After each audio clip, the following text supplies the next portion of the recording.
आज की हिंदी कहानी में सुनते हैं तजुर्बे का फल। बहुत समय के पहले की बात है। एक बार एक राजा शिकार करने के लिए जंगल में गए। शिकार के पीछे भागते भागते राजा रास्ता भटक गए।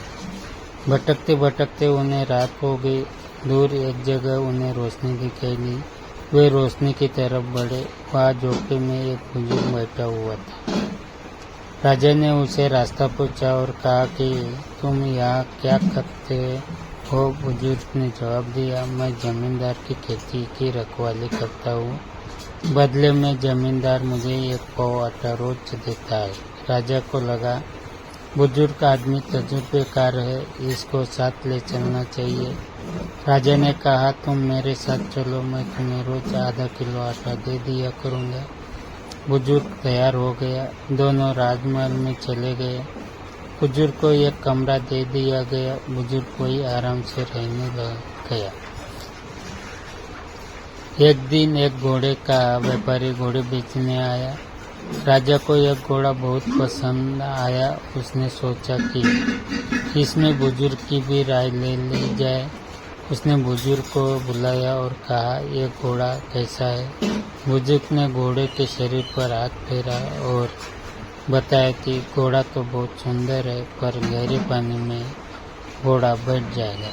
राजा ने बुजुर्ग की सलाह को न मानते हुए घोड़ा खरीद लिया।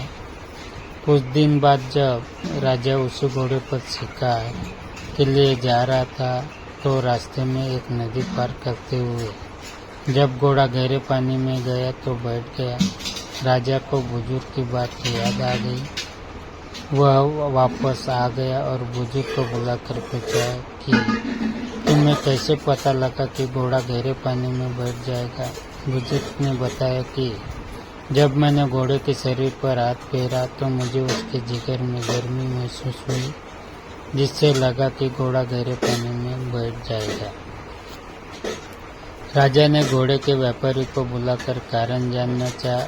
व्यापारी ने कहा कि बचपन में इस घोड़े की माँ मर गई थी, तो इसे भैंस का दूध पिलाकर पाला है, जिससे इसके जिगर में गर्मी हो गई है। राजा ने बुजुर्ग के तजुर्बे से खुश होकर इनाम में उसे एक पाव आटा और दे दिया।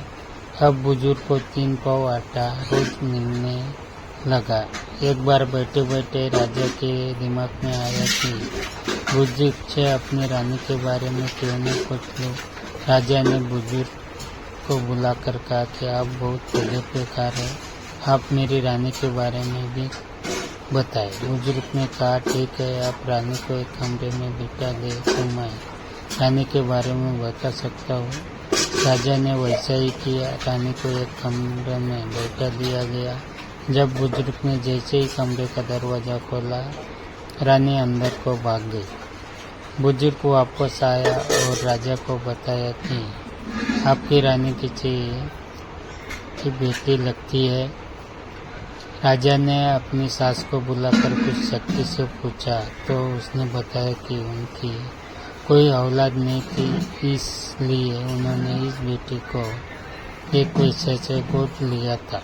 राजा ने बुजुर्ग से पूछा कि तुम्हें कैसे पता चला कि रानी हिचा की बेटी है। तो बुजुर्ग ने जवाब दिया, किसी भी औरत के सामने जाने पर वह औरत अपने अंगों को छिपाकर चुप कर बैठ जाती है, पर रानी मुझे देखकर ही भाग गई थी। राजा ने बुजुर्ग के तजुर्बे से खुश होकर उसको इनाम में 1 पाव आटा और दे दिया। अब बुजुर्ग को 1 किलो आटा रोज मिलने लगा। एक दिन राजा ने बुजुर्ग को बुलाकर पूछा कि अब आप मुझे मेरे बारे में कुछ बताइए। बुजुर्ग ने बेझिझक कहा, आप तो किसी बनिया के बेटे हो। राजा को सुनकर गुस्सा भी आया और हैरानी भी हुई। राजा उसी समय उठा और अपनी माँ के पास गया। तलवार अपनी गर्दन पर रखकर बोला, माँ सच सच बता, मैं किसका बेटा हूँ, नहीं तो मैं अपनी जान दे दूँगा। माँ डर गई और बताया कि तुम्हारे पिताजी राज्य के काम से बाहर ही रहा करते थे। यहाँ एक मुनीम रहता था, तुम उसी की औलाद हो। राजा ने बुजुर्ग से आकर पूछा कि तुम्हें कैसे पता चला कि मैं बनिए का बेटा हूँ? तो बुजुर्ग ने जवाब दिया, मैंने लाख लाख टके की एक एक बात बताई और आपने उसकी कीमत क्या रखी? 1 पाव आटा। जिससे इस बात का पता चलता है कि आप बनिए के बेटे हो। राजा ने बुजुर्ग के तजुर्बे से खुश होकर बुजुर्ग को अपने मंत्रिमंडल में शामिल कर लिया।